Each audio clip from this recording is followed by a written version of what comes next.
Hello lovelies, Cory here, and in this video we are picking up where we left off and updating the triple goddess. I already went through archetypes for the Maiden, and it's been a hot minute since I've done that, so it's about time we dove into the other two parts. So here's part two, if you have not watched part one, where I kind of break down why I'm doing this series in the first place and what I mean by when I say updating the triple goddess. Go watch that video. I will link it down in the description box below. I cover the ins and outs of why I'm even covering this topic, why I'm looking for alternatives to this breakout of the goddess, if you will, and why I basically am providing more updated, modern, and gender neutral or non-binary archetypes that one could use in place of the more traditional mother, maiden, and crone that we have all been taught in pretty much every Wicca 101 class since the 1980s. So let's just dive into the archetypes of the mother. Again, if you're confused, lost, go watch video number 1 and I break that down for you. So looking at archetypes that we can use in place of the mother. And for this one, I think the reason why I found part 2 so challenging for me is that I'm in that mother stage right now. I am in a phase in my life where, yes, being a parent is very much a part of my day-to-day life and even my identity. As a surrogate as well, I have been a 3-time gestational carrier. I have carried a baby for 3 different families. And so I've given birth a total of 5 times. And while those experiences were very transformational for me, while that phase of my life is very important to me, these aren't experiences that every woman or femme or person with a uterus would even relate to. Do you know what I mean? So in working with different archetypes for the mother, you know, this is just one component of the goddess as well. Yes, we are relating to this phase in, I guess, what would be a very traditional role or a traditional female role, as it were. But the goddess and the goddess's energy, we're talking about source energy in a receptive form, in, you know, everything that encompasses the goddess. You know, I myself am not reduced to what my uterus can do, or the fact that I have carried and given birth to other human beings and am now raising just a couple of those human beings, right? It's a part of who I am, but it's not everything about my identity. I am so much more than just being a mom, right? And that's really what I want to get into the heart of when we look at alternatives for the mother aspect of the goddess when we break it down into its triplicate form. And so the first archetype or aspect of, you know, this stage would be the creator, the creatrix, the artist, the architect, the author, just different names, throwing that out there, whichever one you like best, you know, go with that. But this energy is so much more than reproduction. You know, what boggles my mind is when we talk about fertility in modern terms, a lot of the times there's a tendency to go back to that very archaic viewpoint of fertility as reproduction and as, you know, a means of survival, a means of perpetuating the line, if you will. You know, fertility had so much importance at certain points in society and human evolution, especially when we look at farming, you know, and farming cultures. If we look at the cultures that we are pulling from, you know, that Wicca heavily borrows from, you know, a lot of Western European culture. If we look at these farming communities and what was most important to them, yeah, having a lot of kids was very important. Fertility was very important. But that's because a lot of kids wouldn't even make it to adulthood.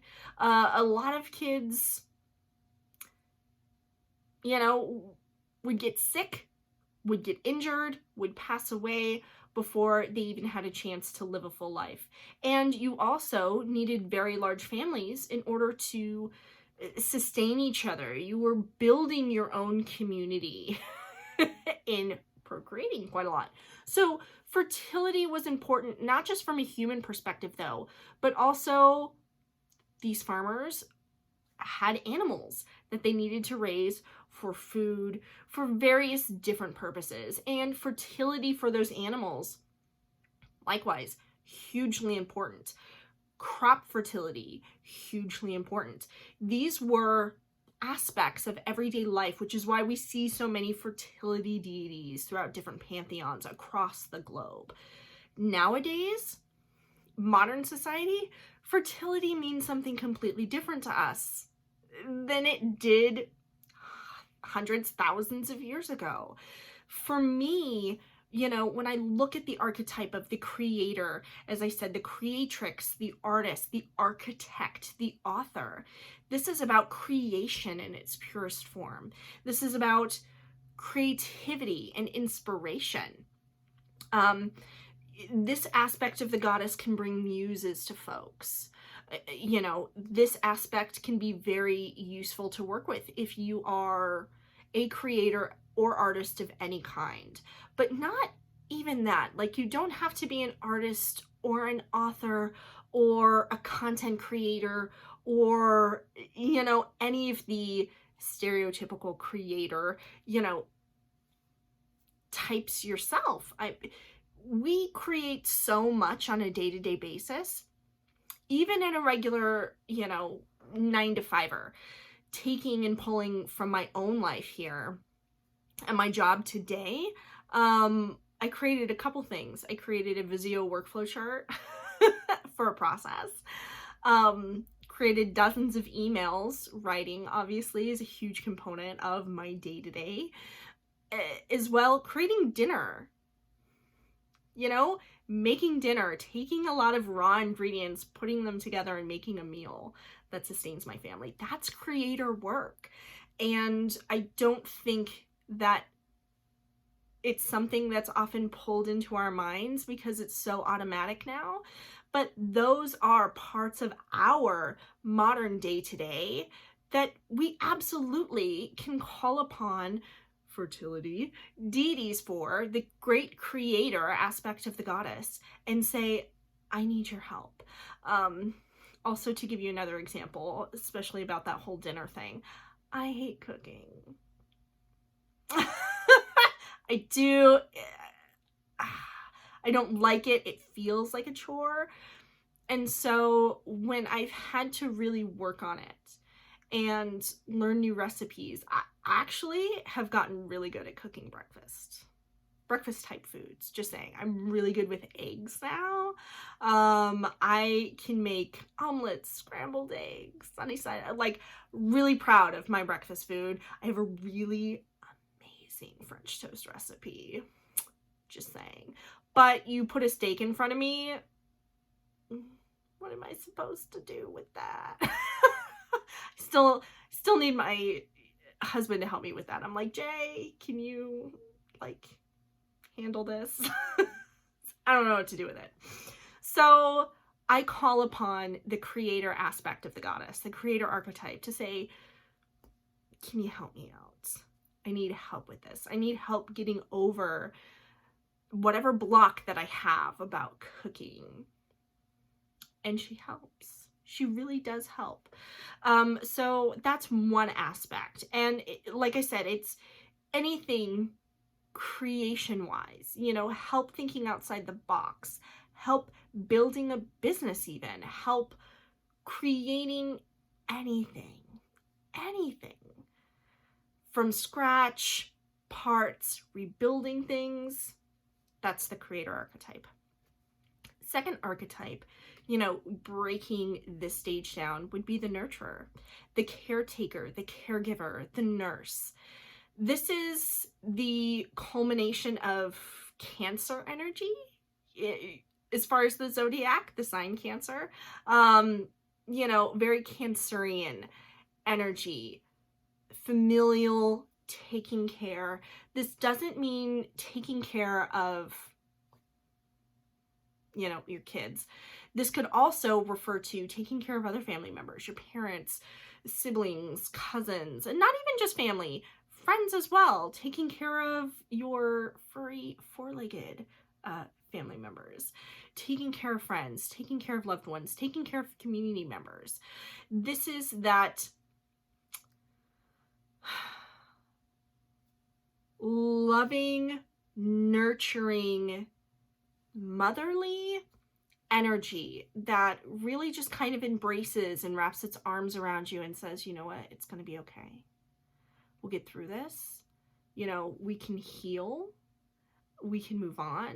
This is that energy that when you fall, physically or metaphorically, and scrape your knee, they're there to help pick you up, dust you off, put that Band-Aid on, and get you going again, right? So that very caring, nurturing, and guiding energy, just that warm hug aspect of the goddess. The third archetype is complete opposite of the second one. This is the guardian. This is that warrior, protector, defender. This is what would traditionally be considered a very masculine archetype, but absolutely has its place with the goddess. I mean, there are so many different individual goddesses and pantheons that are the epitome of this warrior guardian archetype, right? You have Kali, you have the Morgan, heck, you even have Athena to a large degree. I mean, when she sprang forth from Zeus's head, she let out a battle cry and was covered head to toe in armor, fully grown. Like, that's how she was born. So this is that, you know, protector energy. And when you think about it, this isn't really that unusual. Even in nature, some of our fiercest protectors and warriors are female or female presenting. You know, if you look at lions, for example, the lioness protecting her cubs and hunting and also being very aggressive during mating season with their partners. You know, this is very much within the scope of the female identity, and yet it's often accredited to the god and, you know, identified as a masculine role. Even the warrior is an aspect of the traditional triple god. And to me, that seems,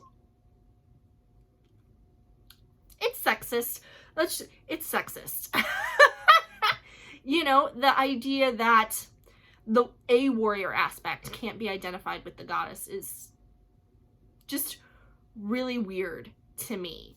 And it doesn't fit. So we're talking about it because this aspect absolutely fits in with the mother.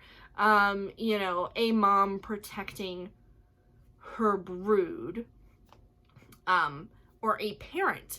Let's just even talk in general terms. A parent protecting their offspring, protecting their family. I think it speaks to the instinct of a lot of people. You know, even if you don't have any children of your own, think about dear friends of yours who you would absolutely just jump into a fire for, that you would defend unequivocally, just tooth and nail fight for these people. That's that archetype. And so this is the archetype to call on when you need protection, when you want protection magic, defense, strategy, when you need to be vigilant, right? And like I said, just about every war and battle goddess can be attributed to this archetype. In fact, the Morgan in the Celtic pantheon is her own triple deity, in a lot of different myths and lore pulling from the Celtic pantheon. When they spoke of the Morgan, it wasn't a singular being. This wasn't like the Morgan, you know, or Morgan individual. The Morgan could be broken up into Maca, Babbed, and the Morgan, but given an overall arching, you know, reference to the group, they were called the Morgan. So, you know, there are a lot of different ones to be found out there. And that's just giving a couple examples. There are dozens. The fourth archetype I wanted to talk about is the captain. Okay, this is the leader, chief, boss lady, or just boss, queen, or more, you know, non-binary, you could say the royal. Okay, so this archetype, of course, is about leadership, and I'm talking modern leadership. You know, this could, in a way, relate to, you know, military captain, but that's, you know, that's a piece, right? We have a lot of different ways to lead now. We've got leaders coming out of, you know, a lot of the activist work that's going on right now in the United States. We have government leaders, yes, but we also have company leaders, CEOs, but this is more, this archetype can tap into all of those roles, but this general archetype is one to invoke whenever you need to step into the role of leader, whenever you need to show courage and rally the troops and just set an example, right? This archetype can also help with commitment, can also support you with becoming the master of your own life, if you will, being your own boss. And this archetype is a good one to call on when you need like big emperor energy or King of Swords energy. You know, you need to strategize, you need logic, you need to look at something from a very critical angle and not let your feelings get in the way of that. So logic and reason are huge components to this archetype, right? But this is the archetype where intuition and experience meet to find the best way forward. Okay? Last archetype we're going to talk about, because I'm already running way over on this video already. This is the coach. Okay? A little bit different from the captain. We'll dive into that. This is the master, the sensei, the sergeant, drill sergeant, the disciplinarian, right? Because we all have a disciplinarian aspect to our parenthood. But what this archetype is best for is when you need drive, okay? And leadership and drive and ambition, in my opinion, are two separate things, okay? They often go together, but they're separate. You know, the coach is who you call on when you need someone to lay it out for you in plain terms and take you to task. When you need discipline, the coach is who you go to, right? Think Mr. Miyagi from the Karate Kid, right? Teaching us the individual tasks and then how to put them together and use them in our everyday life, make them work for us, okay?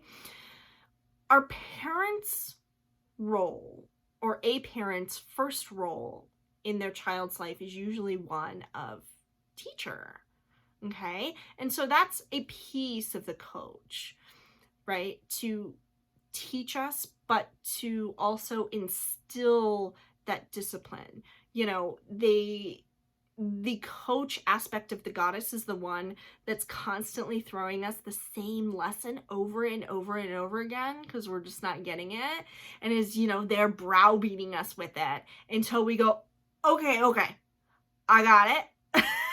I understand now.